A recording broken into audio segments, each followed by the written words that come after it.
And now, stay tuned for the program that is rated tops in popularity for a longer period of time than any other West Coast program in radio history.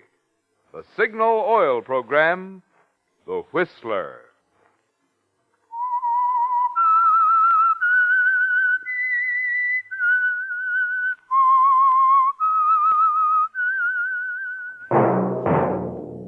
Signal, the famous Go Farther gasoline, invite you to sit back and enjoy another strange story by The Whistler.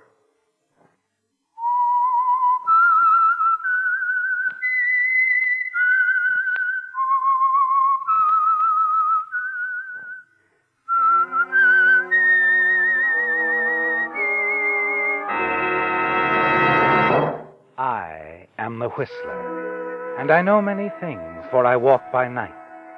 I know many strange tales hidden in the hearts of men and women who have stepped into the shadows. Yes, I know the nameless terrors of which they dare not speak. And now for the Signal Oil Company, The Whistler's strange story, Undercurrent.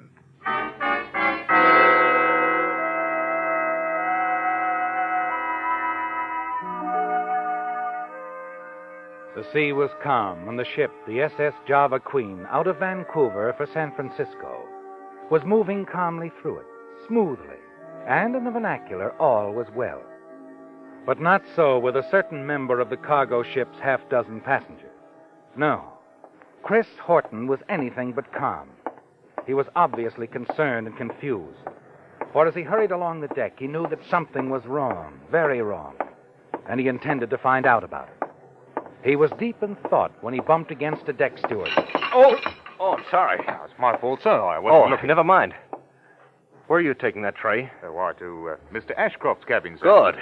You ought to be one person on board this ship who knows what he looks like. What he looks like? Well, certainly, but... Look, I just came from Ashcroft's cabin. There's a man in there who claims he's Ashcroft. I know he isn't. Well, what do you mean? I've been bringing him his meals ever since we sailed, sir. He's not a very good sailor, you know. He won't come on deck, but I'm Okay, sure... take a look right now. Find out what that guy in there is trying to pull. Well, of course.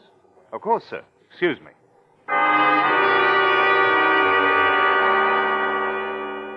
You watched the steward walk away, Chris, and knock on the door of Ashcroft's cabin. Presently it opens. The man inside takes the tray, and a moment later the steward is back at your side. He shoves his cap back and stares at you as he scratches the side of his head. You feel he's ready to agree with you. And then... I don't get you, Mr. Horton. I don't get you at all. What? Well, unless you're trying to pull my leg, well, you're all mixed up, sir. That's Mr. Ashcroft, all right. Oh, I know it is.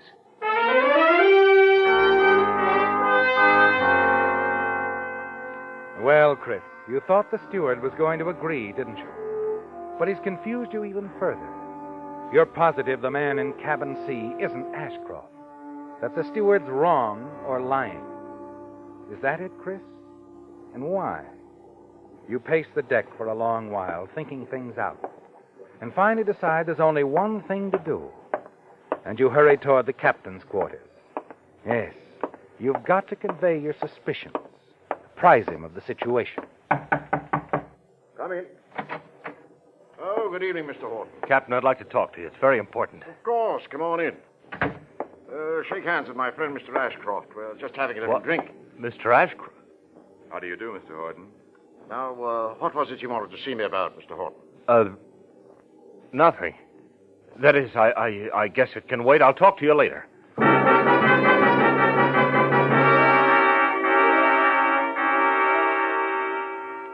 It's a shock, isn't it, Chris? A terrible puzzle. A ship moving through a calm, smooth sea, but with a weird undercurrent crisscrossing in your mind. Because you know that the ship's captain and the deck steward are making a horrible mistake, or they're deliberately lying.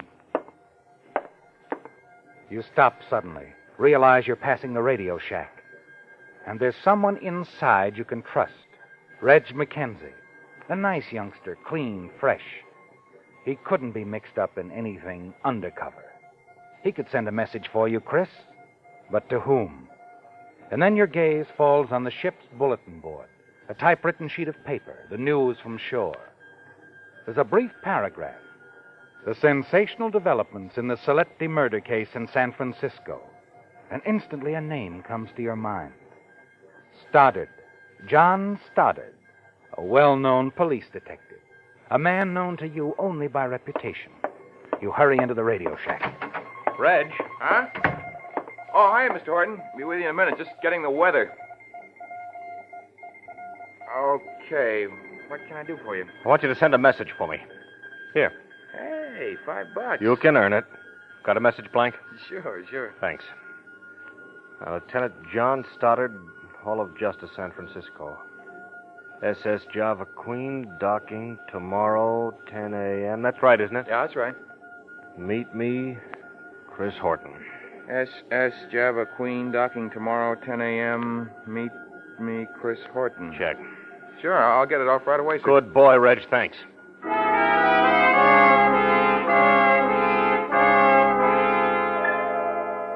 You feel better now, don't you, Chris? Relieved. And you start down the companionway toward your own cabin. And then a thought strikes you, makes you hesitate and turn. Slowly, you make your way back to a position where you can observe the radio shack. Yes. Sure enough, Chris.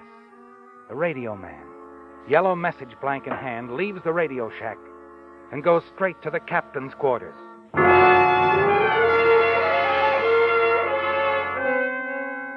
Now you're certain, Chris. Know that they're all against you. And your message to Police Lieutenant John Stoddard has been turned over to the captain. In your cabin, you pace the floor. Wonder and worry for hours into the night. And then as you decide to step out on deck again. What? What the devil? Locked. I'm locked in.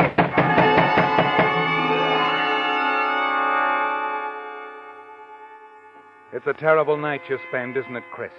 A virtual prisoner in your own cabin, unable to get out, get help from the other passengers. And on this kind of a ship, there are no phones. You stretch out on your bunk, and it seems you've only dozed off. And then it's morning. You hurry toward the porthole, look out. See that the ship is docked.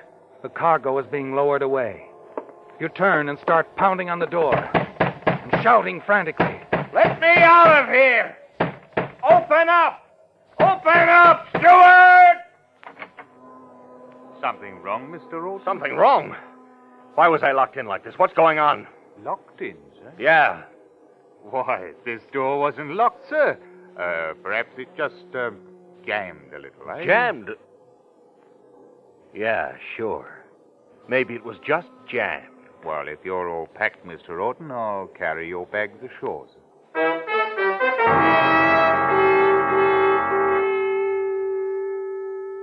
You hurry ashore, hope frantically that the man who calls himself Ashcroft hasn't disappeared. For if you lose him now, Chris... Oh, but suddenly you spot him just a few feet away, about to enter a taxi. You hear him give the driver a hotel address on Fulton Street and ride hurriedly away. You carefully note the address he gave and then rush to a drugstore near the docks. Your hand trembles, Chris, as you drop a coin into the payphone, dial a number, and wait nervously.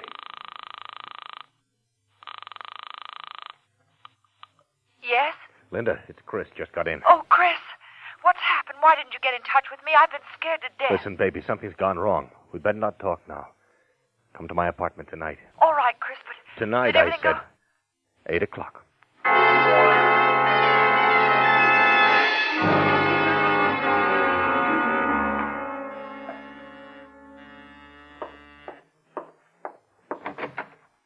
Hello, Linda. Chris.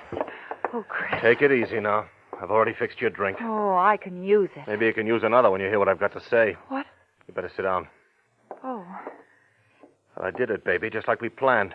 I bumped him off and set it up to look like suicide. Frank. He's dead. Yeah. But when I went back to his cabin a few hours later to discover the tragedy, his body was gone. Gone? Yeah, somebody else was in the cabin, a stranger, Linda, a guy I never saw before. He was posing as your husband, said his name was Ashcroft. But, Chris, how could he? I don't know, but the steward backed him up, the captain, everybody. But why, Chris? What does it mean? I don't know yet, Linda, but we've got to find out. Quick.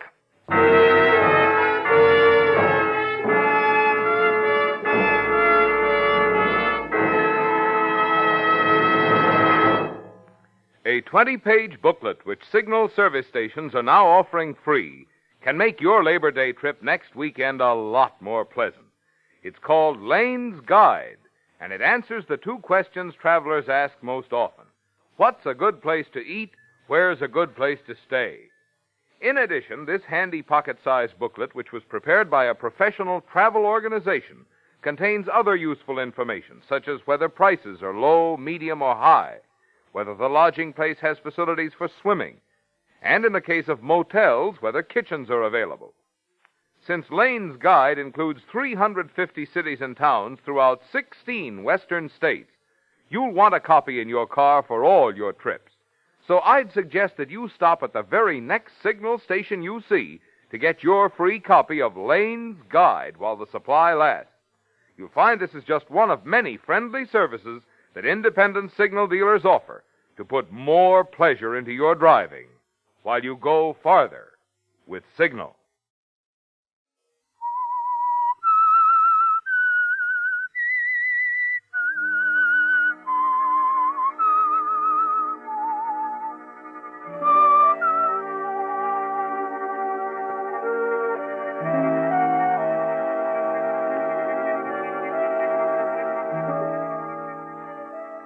It's a terrible, puzzling thing, isn't it, Chris?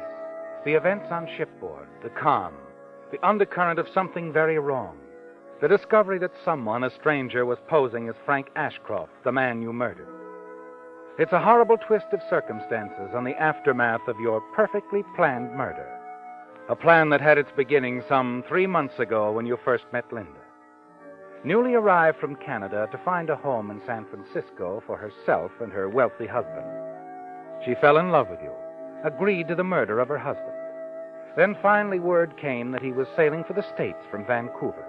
You hurried there, booked passage aboard the Java Queen. And the night before the ship arrived in San Francisco, you killed him. Now you and Linda are both caught in the undercurrent of a deadly mystery. Ashcroft is dead. You know that, Chris. You killed him with your own hands. But there's another man, a stranger in his place. And now back in San Francisco, sitting in your apartment with the victim's wife, lovely Linda Ashcroft. The two of you share the shock and stare at one another with eyes filled with questions. What are we going to do, Chris? We're going to find out what he's up to, Linda. Before I called you this morning, I heard him tell the taxi driver to take him to a hotel on Fulton. Oh, what, you don't think we should go there? I do, yes, and right now. Come on.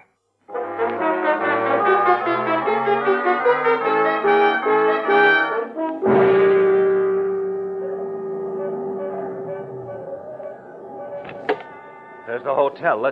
Wait a minute, Linda. What's the matter? There he is, the guy getting into the cab. Why, he doesn't even look like Frank. We'll just tag along. Find out where he's going.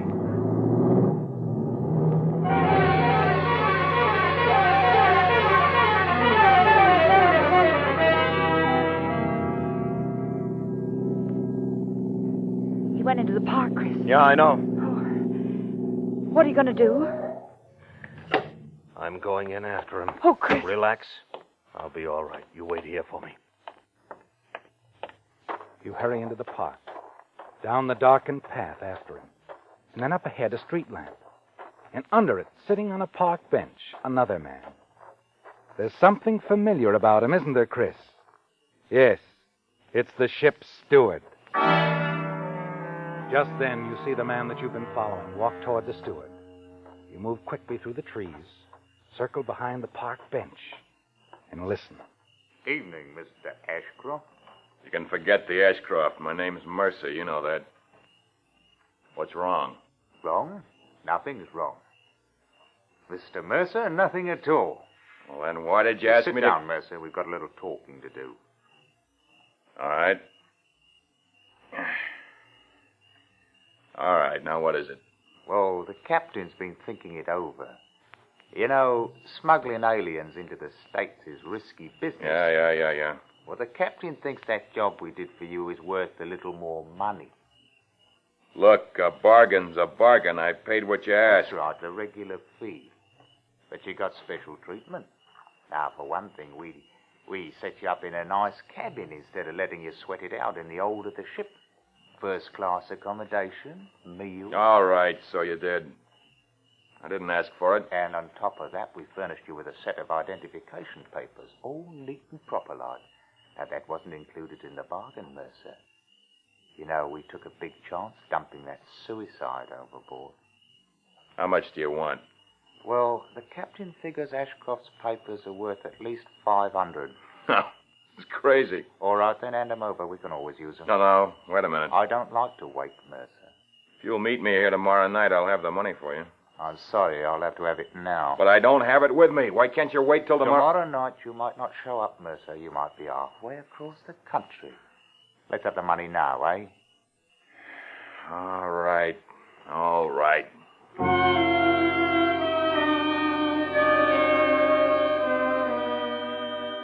It's all quite clear to you now, isn't it, Chris? The conversation you've just overheard explains a lot of things. You know exactly what happened aboard ship last night and why. And now as you hurry back to Linda, you know you've nothing to worry about. And a plan is already beginning to take shape in your mind. What happened, Chris? Relax, baby. We're in great shape. Great shape. What do you mean? Our friend just met the ship's steward. You mean the same one who... Yeah. Seems like the captain of the SS Java Queen and his boys are running a nice little racket, smuggling aliens into the States, and the man who was posing as your husband is one of their clients, a guy named Mercer. Well, Chris, I don't understand. Well, it's simple, Linda. The steward went down to your husband's cabin and found him dead. Right away, he gets a bright idea, removes all identification from the body, dumps it overboard, and sets up Mercer, this alien he was smuggling in, as Ashcroft. Oh, but that seems like such a risky thing to do. No, not particularly. The steward must have known your husband had no friends aboard. Besides, he stayed in his cabin all the time. It was a perfect setup. Of course. Yeah, perfect. Till I started asking questions. That's why they locked you in your cabin. Sure. Just long enough to get this guy Mercer ashore. It all adds up, Linda. It adds up beautifully. Well, what are we going to do now? I think I got that figured out, too. Now, this guy Mercer doesn't know anyone here in town. How about your husband? Oh, no, not a soul. I'm sure of it. He's been living in Canada for the past 15 years. Came from Detroit originally. Good.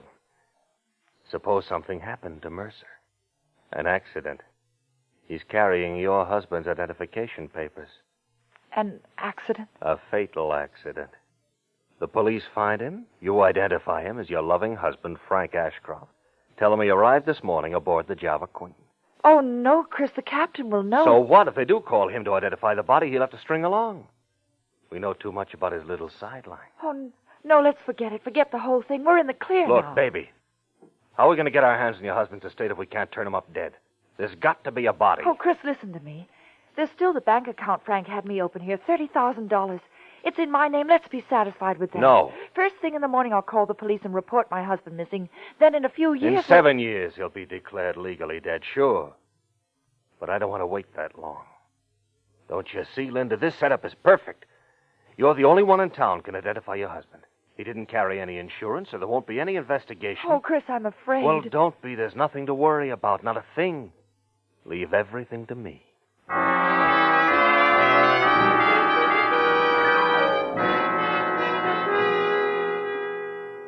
A perfect setup, isn't it, Chris? An opportunity you can't afford to miss. You start the car. Turn into the park. Drive down the road toward the park bench. It's empty now. But up ahead you see Mercer walking along the side of the road. Your foot presses down on the accelerator. Hard. Chris, what are you going to do? Take it easy, Linda. I said I'd handle it. No. Oh, Chris, no, we don't have to do this. Sure we do, baby. Sure we do.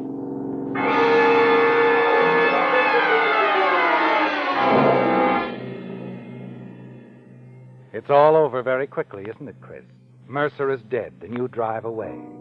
Leave him sprawled out on the road, the victim of a hit-and-run accident. That's what they'll call it. And he'll be identified as Frank Ashcroft. As you drive back to Linda's house, you tell her what you expect her to do. You're a little worried about her, aren't you, Chris? Afraid she'll go to pieces at the wrong time. After you drop her off, you drive down the street. Park your car in the shadows half a block away and wait. It's almost 9:30 when you see the police car pull up in front of the house. 2 policemen hurry up the steps. A few moments later, they disappear inside. You slip out of your car and walk toward the house.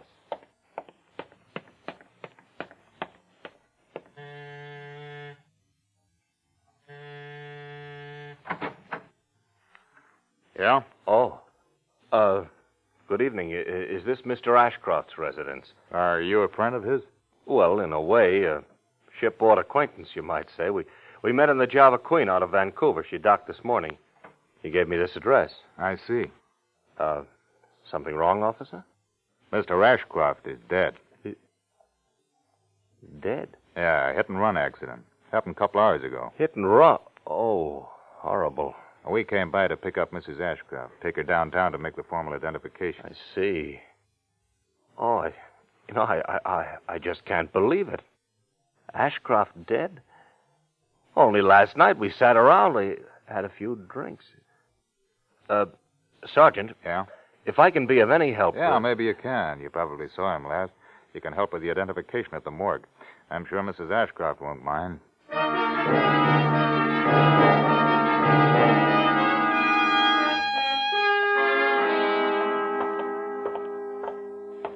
In here, Mrs. Ashcroft. Mr. Horton. Thank you, Sergeant. Hello, Charlie. Howdy, Sergeant. What do you got? This is Mrs. Ashcroft. Oh, yeah, sure. Just a sec. Let me see. Here we are. Section B43. Yeah, that's down this way.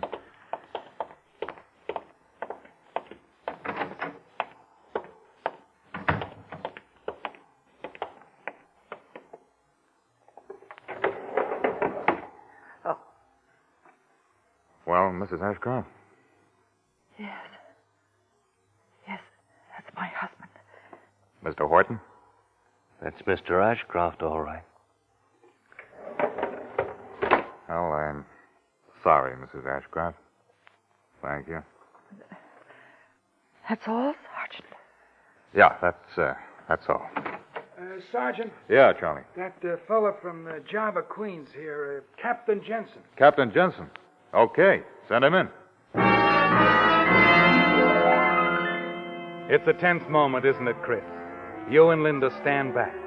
Watch Captain Jensen as he enters. Walks forward with the sergeant. Identifies Mercer's body as Ashcroft.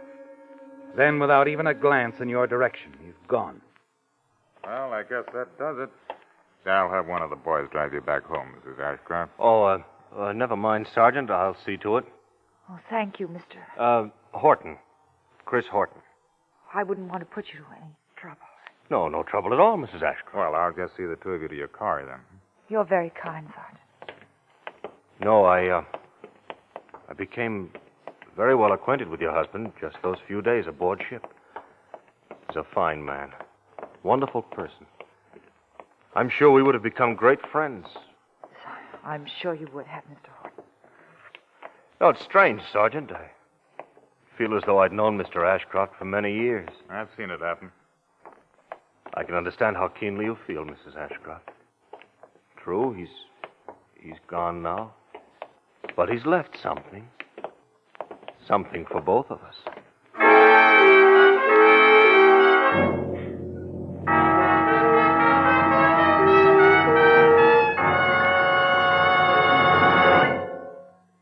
Next weekend, when you start off on your Labor Day trip, wouldn't it add a lot to your peace of mind to know that no matter how high the thermometer may soar, your motor is protected by an oil that won't break down under heat and form destructive varnish, sticky, gummy varnish that clogs up piston rings, causing your car to lose pep and power and eat up gasoline and oil? Well, you can be sure such damage won't happen to your car if you stop by a Signal dealer this week. Have him drain out your tired old motor oil and refill with fresh, clean Signal Premium Compounded Motor Oil. This extra-duty Signal oil is scientifically engineered not only to keep from breaking down and forming harmful varnish, but also to cleanse your motor of accumulated varnish which other motor oils may have deposited. Naturally, this means sweeter performance for your motor, more driving pleasure for you. 2 good reasons to stop at a Signal station before your Labor Day trip and change to Signal Premium, the extra duty oil that does so much more than just lubricate.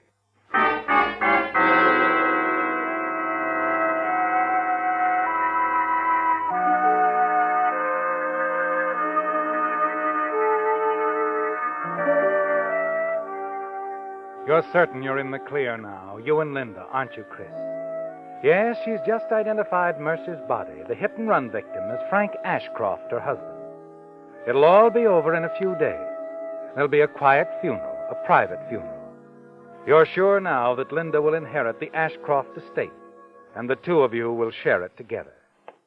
And now as you follow the police sergeant out of the morgue, Linda holding onto your arm tightly, a man suddenly appears in the doorway, blocking your path.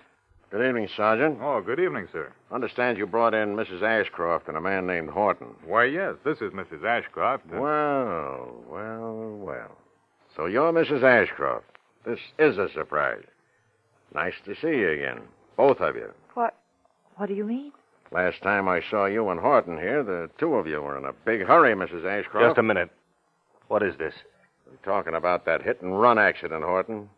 Only now it doesn't look like it was an accident at all. Now, wait a minute. Drop the act, Horton. It won't work. I saw the 2 of you in the car that ran down Frank Ashcroft. You what? You know, you're a hard guy to trail, Horton. I've been trying to catch up to you since this morning. I don't understand. When I went down to the boat, they told me you'd already gone ashore. You went down to the boat? Got your address there, but you haven't been home all day. When I came back tonight, you were gone, but the doorman was very helpful. Pointed you out about a half a block away, driving a yellow Nash convertible, license number 12M483. All right, but I still don't get the connection. I almost caught up with you then, but I lost you in the traffic on Fulton near the main entrance to the park. I picked you up again in the park, just when you ran down Ashcroft. By the time I found out he was already dead, you'd beat it out of there. Finally, I find you here. You've been trailing me? Why? I'm John Stoddard. You sent me a radiogram from the SS Java Queen. Asked me to meet you when she docked. Remember?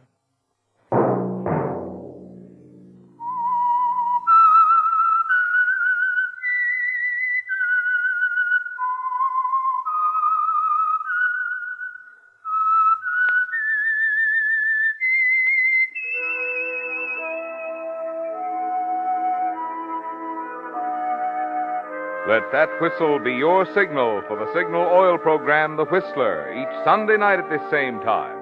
Brought to you by the Signal Oil Company, marketers of Signal gasoline and motor oil, and fine quality automotive accessories. Signal Oil Company has asked me to remind you that starting next Friday, heavy holiday-bound Labor Day traffic will make it even more important to drive at sensible speeds, be courteous, and obey traffic regulations. It may save a life, possibly your own.